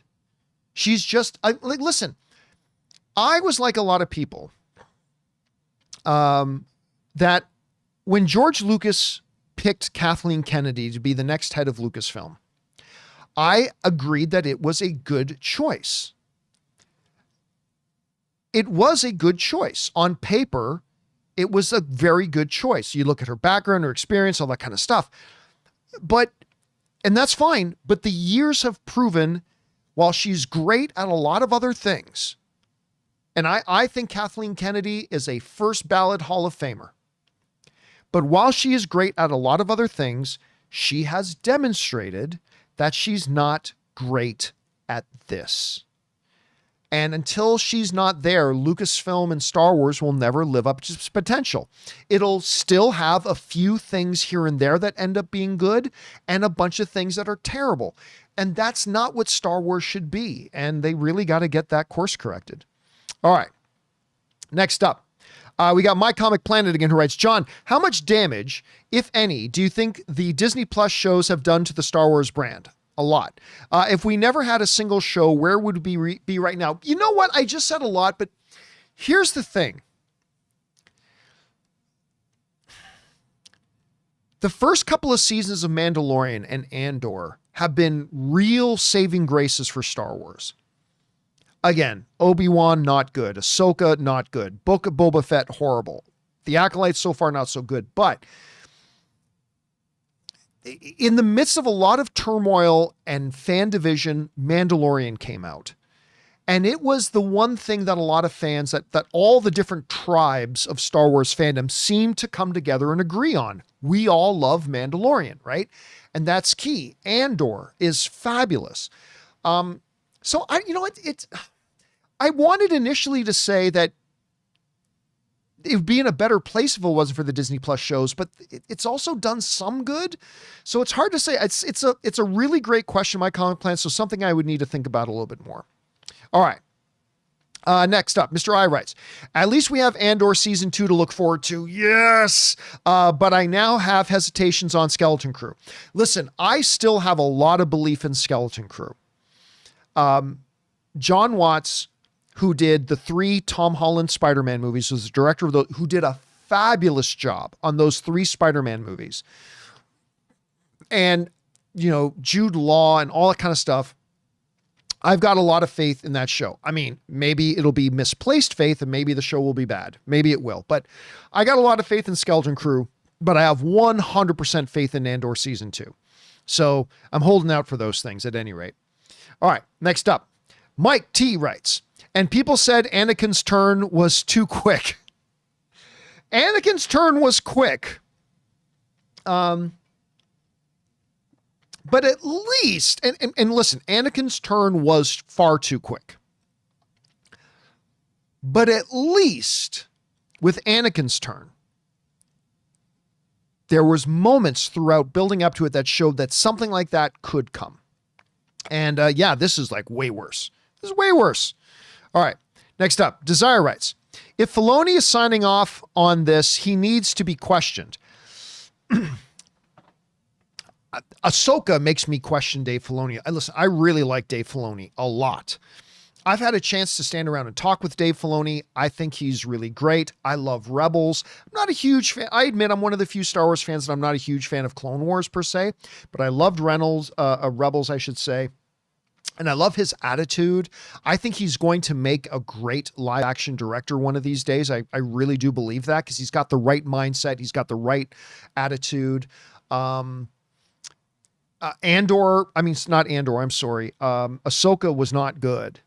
I mean, it wasn't garbage. Like, it wasn't Book of Boba Fett. Ahsoka wasn't garbage. It has certainly a number of really decent things about it, some really redeeming qualities about there. And again, I think while I don't think Ahsoka was very good, I think it continued to show the promise of what Dave Filoni can continue to evolve into. And I'm really excited to see where he goes. But yeah, I mean, it's also a little questionable right now. It's a little questionable right now. All right. Chazarus writes, Disney desperately needs a David E. Kelly type person to shepherd their streaming shows. A lot of problems in this are in most of their shows. Oh, I agree. That's the thing. There are some very consistent red flags throughout. They don't need a David Kelly. What they need is a new person. They need a Kevin Feige.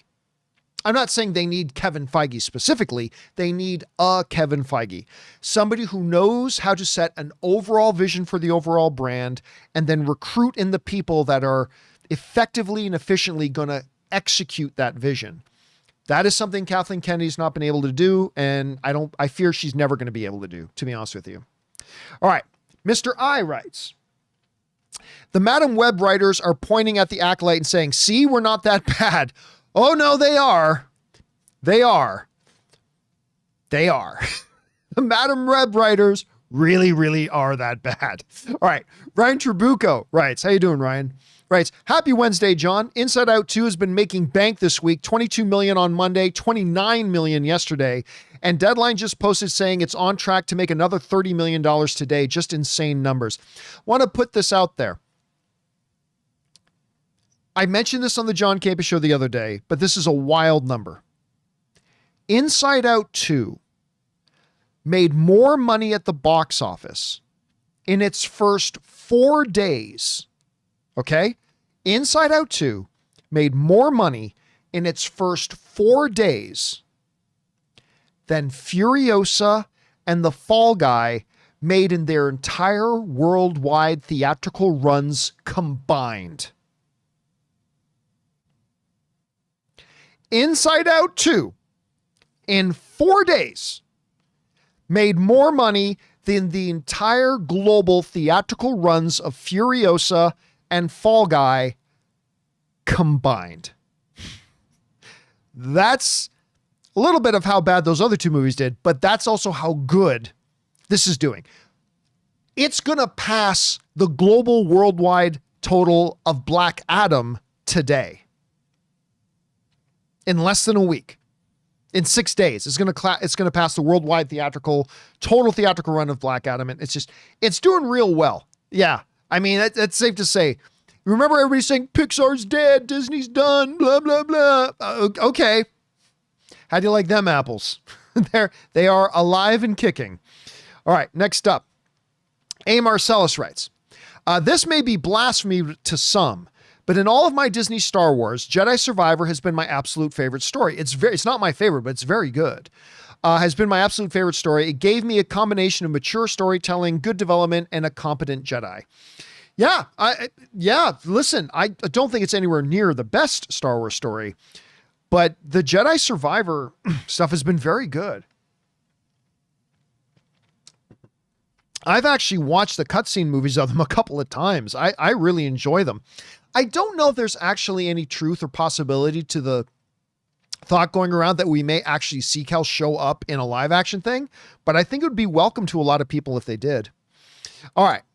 Next up, we got Mike T, who writes, which was harder to watch, Witch Dance or Slow Mo? Okay. Oh, which is harder to watch, the Witch Dance or Slow Mo Power Ranger motorcycle race in the Book of Boba Fett? Because that was horrendous. I'm going to say the Vespa Gang is the harder to watch, right? Because again, with the witches scene, you know what? It's a coven of witches. They have a ritual. And yeah, to me, it comes across as cringy and dumb, but it is whatever. It's a bunch of witches in a coven doing a ritual. That's fine. The Vespa biker gang and the races, like that was just, it made no sense. That was worse. That's why it's worse than the witch ritual, because it's a ritual. They're going to do some strange things and it doesn't necessarily need to be cool. Maybe it's going to look kind of silly and it did, but whatever. But like the Vespa gang stuff just made no logical sense whatsoever. So I'm going to say that was actually worse. All right. Next up we got, and this is the final question of the day, guys. Chubbs GPT writes, fortunately for us, we got House of the Dragon and The Boys. And you know what? The Bear is coming back too. So we're going to have The Bear, The Boys, and House of the Dragon all running at once. It is a glorious time. Even with the disappointment of The Acolyte, it's a glorious time. Guys, overall for me, the problems with The Acolyte do not lie in that there's a girl in it, or I think Jedi should do none of that stuff. The problem with The Acolyte, to sum up, is just that it's failing at the basic fundamentals of making a good TV show, whether it's a Star Wars show, House of the Dragon show, a sci-fi show, a fantasy show, a regular in our real world drama. They are blowing it on the basic fundamentals. They aren't developing B, C, and D level narratives that propel up the mainline narrative. There's no complexity in the storytelling. It's incredibly linear. They're not staying consistent with what they're introducing us in the characters. They're building up to things that never deliver. They're having bad dialogue with messy exposition. They're just doing all the fundamental things that any show of any genre would ruin the show. And that's what they're doing with it. And it's incredibly frustrating for two reasons. Number one, it's Star Wars. And number two, it's being done by people who have shown they can make good TV shows, and yet they're just failing to do it here. We're only halfway through the show. I don't want to sound overly optimistic, but hey, there's still a chance that the final 4 episodes can turn things around. But as for myself, I'm going to give it one more episode. And then I'm going to tap out. Unless the episode shows a lot of promise, I'm going to give it one more episode, and then I'm going to tap out. I don't want to continue to watch something that I love so much, Star Wars, struggling so much like it is in this. And if I tap out, then I'll just look forward to Skeleton Crew and or season 2. I mean, we'll see. And listen, to any of you guys who are enjoying The Acolyte, I don't want you in any way, shape, or form to take my criticisms of it as if I'm trying to talk you into not liking it. If you like what you're seeing in The Acolyte, that's awesome. That is the beautiful thing about the art, man. When you make art like this, it hits all of us as viewers in different ways. Every piece of art hits an individual in a different and very unique way. Some of us positive and some of us negative. So if you're liking it, don't take my criticisms as some kind of condemnation or judgment on you for liking it. I love that you like it. I wish I liked it. And I'm not trying to take away your enjoyment at all.